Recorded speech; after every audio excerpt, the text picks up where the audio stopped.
If you want good quality phone cases, make sure to check out Ferrari. You find their helmet collection with the current and classic F1 drivers like Ayrton Senna and Niki Lauda. The shipping is free and you can track your order as well. Available for iPhone, Samsung, Huawei and OnePlus. If you want to help me out and get a shout out on my Instagram page, use my link in the description below. What's up guys, my name's Tom, welcome back to another video. Today here back to my F1 2019 career mode episode 21, and today is the Brazilian Grand Prix at Interlagos. If you haven't watched the previous video, I highly recommend to go check it out.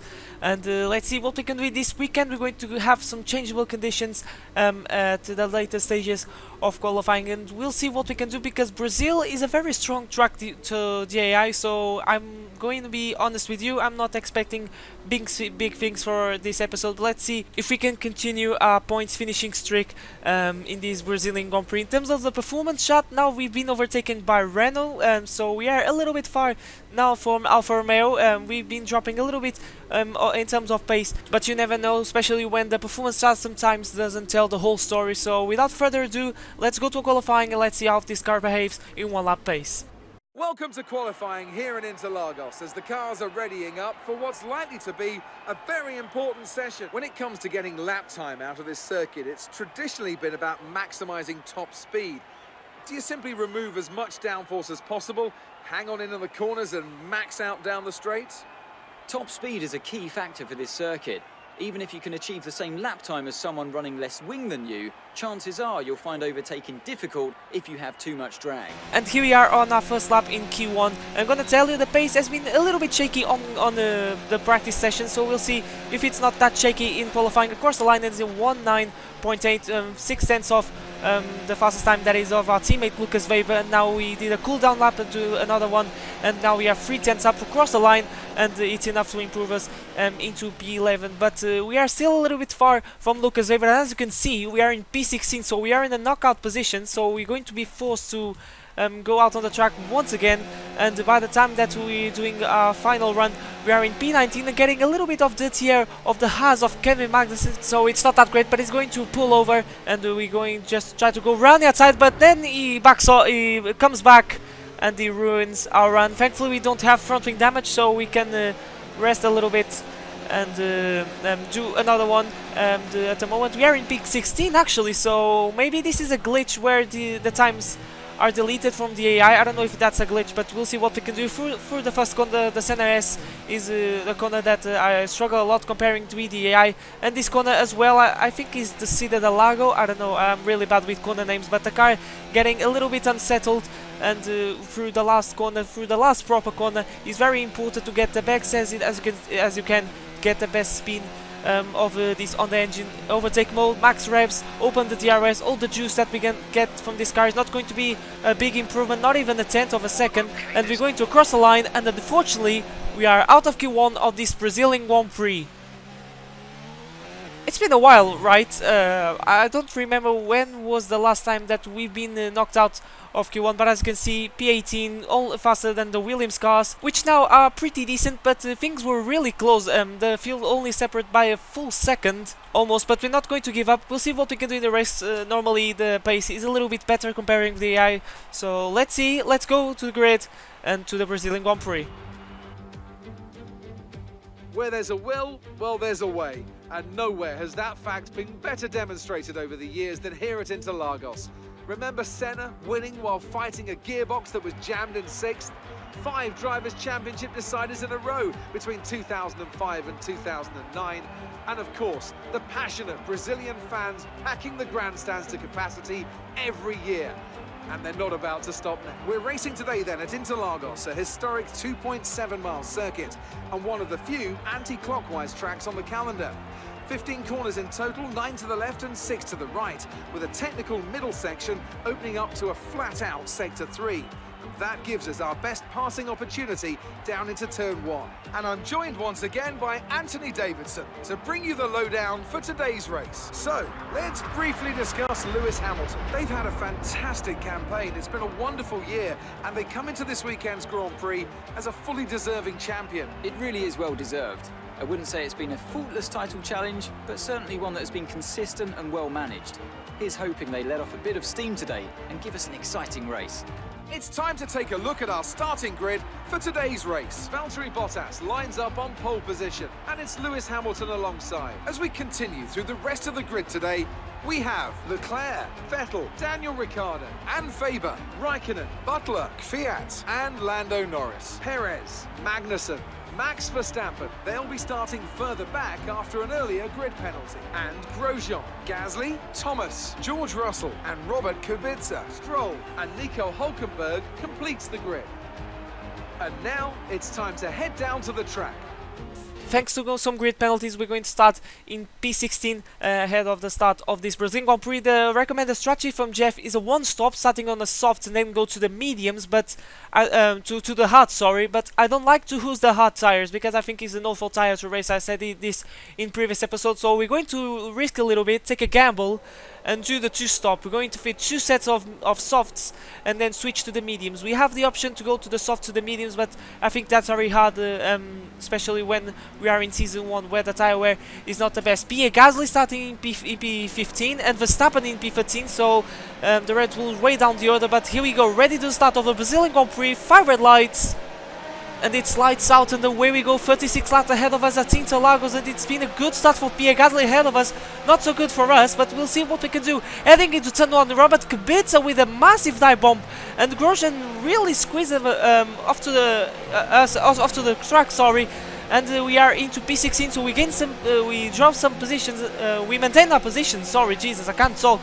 We're going to press on, and at the end of the first sector, it is P16. Try to chase down Roman Grosjean, but the Red Bulls, I was expecting a better start, but Robert Kubica was an absolutely kamikaze by taking the inside line, and at the end of lap 1, we are pressurizing the Haas of Roman Grosjean slipstream, and we're going to try go around the outside as we go through the center. He resists a little bit in terms of braking. The AI is a little bit better than me, but he's still there, and he goes side by side through the whole sector.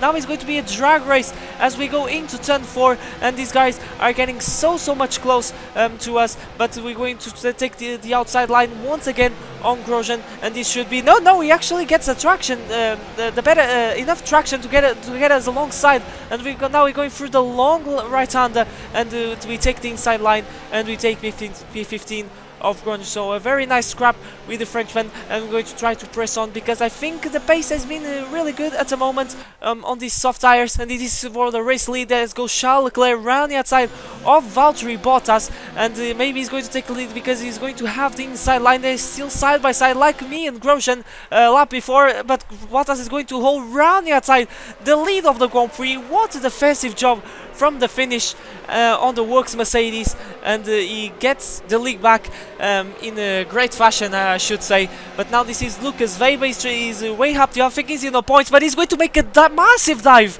on the outside of the Alfa Romeo of Kimi Raikkonen. What a dive from our teammate on the Toro Rosso, but he can't make that move stick, and he's going to now stick on the slipstream. Raikkonen has DRS, but now he's being pressurized by the other Alfa Romeo of Daniel Kvyat. He's going to try on the inside of Raikkonen, but he doesn't quite get the traction, and now he's being pressurized by the Alfa Romeo of Kvyat, like I said, and he's going to get the position by taking the inside line, but Weber managed to hold around the outside. So yeah, but it was really cool to see that Weber is really on the pace at the moment, and I'm sure that he's inside the points. But now Kubica has been overtaken by Verstappen, and we're trying to follow our team. He's not really a teammate, but he's of the senior team at Red Bull, and he's going defensive Kubica through the last corner, try to get a good traction, but he parks the car very awkwardly on the middle of the track, so we can't do quite the switch back. But we're going to have DRS. We have slipstream.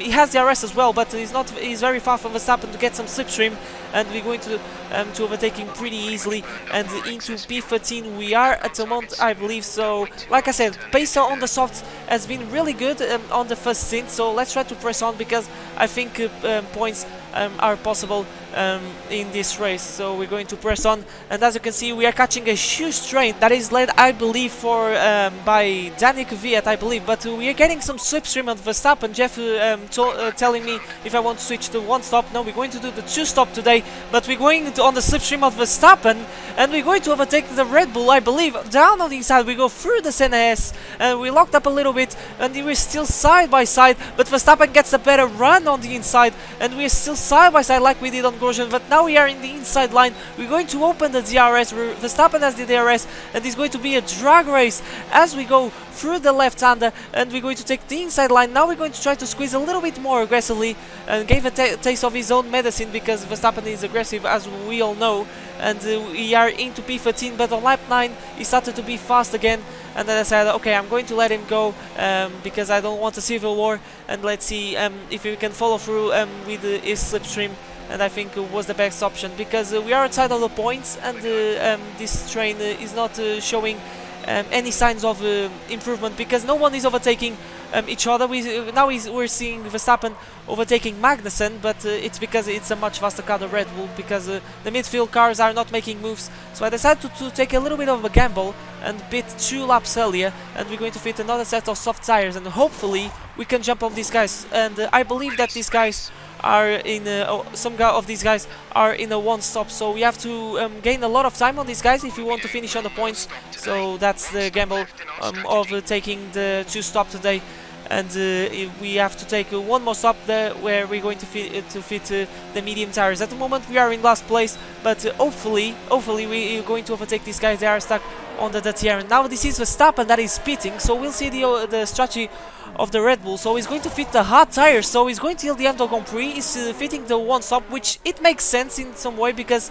he's way down the order, he needs to gain some positions. And now the front runners, the race leader Valtteri Bottas, is fitting the hard tires as well. Hopefully not the whole midfield goes through to the one stop, because if that happens, probably going to make a lot of overtaking job, which it's not really a problem around Interlagos, because we have a lot of straights, and our teammate and Norris fitting the hard tires, just showing the strategy, and Grosjean as well.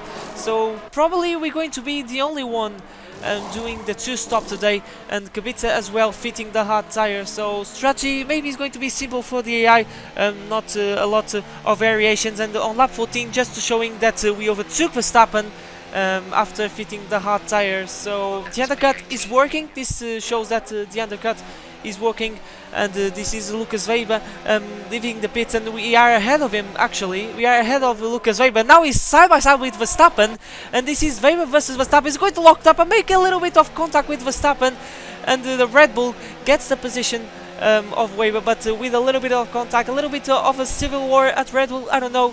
But now this is Raikkonen that went longer with the soft tires, and no, he's not going to fit the hard tires, he's going to fit the medium, and as well for Daniel Ricciardo in his brand new Racing Point.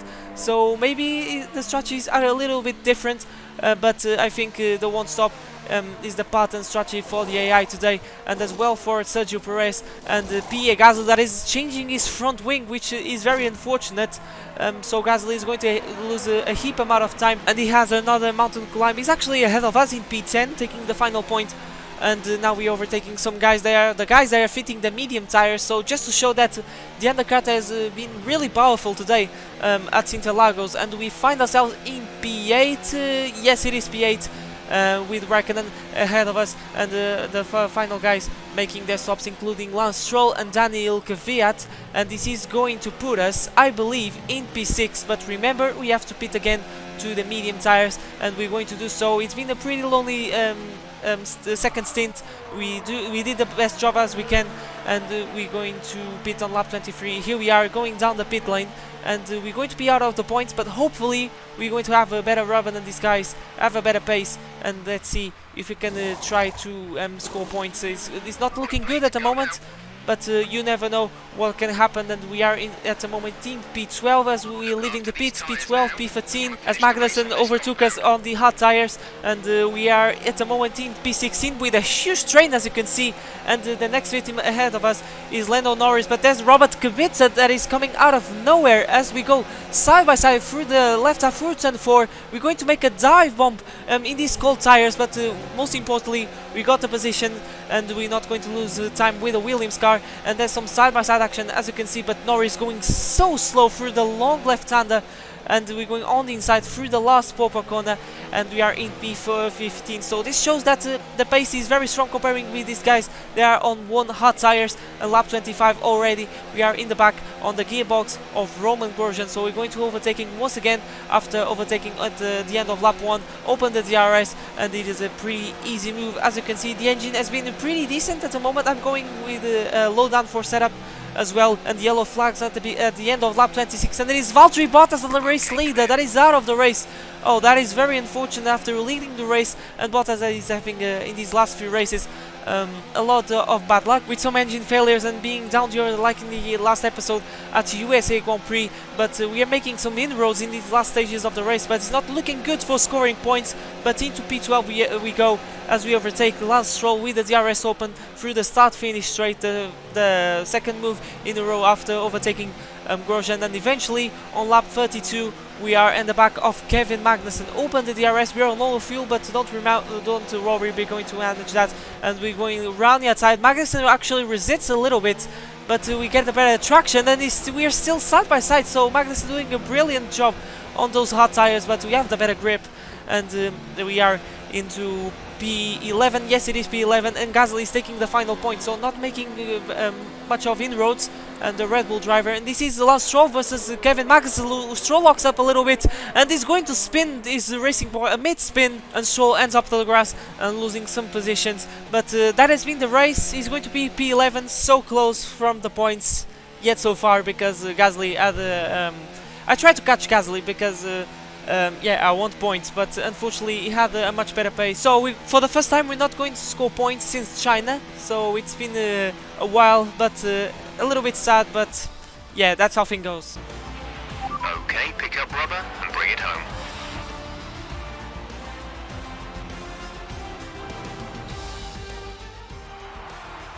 Ferrari have really pulled it out of the bag today. It's a great win. What do you think it was, Ant, that gave them the edge over the competition today? Well, they certainly stood out as a drive with tons of confidence on the track. I think their ability to keep their cool, even during some of the more hectic parts of the race, meant they were able to capitalise on the mistakes of other drivers, giving them the opportunity to make their way to the top spot with ease. Here come our winners now. A thrilling race and a tremendous effort by Ferrari. Their history is well known, so it's no surprise to fans the world over to see them come out on top once again.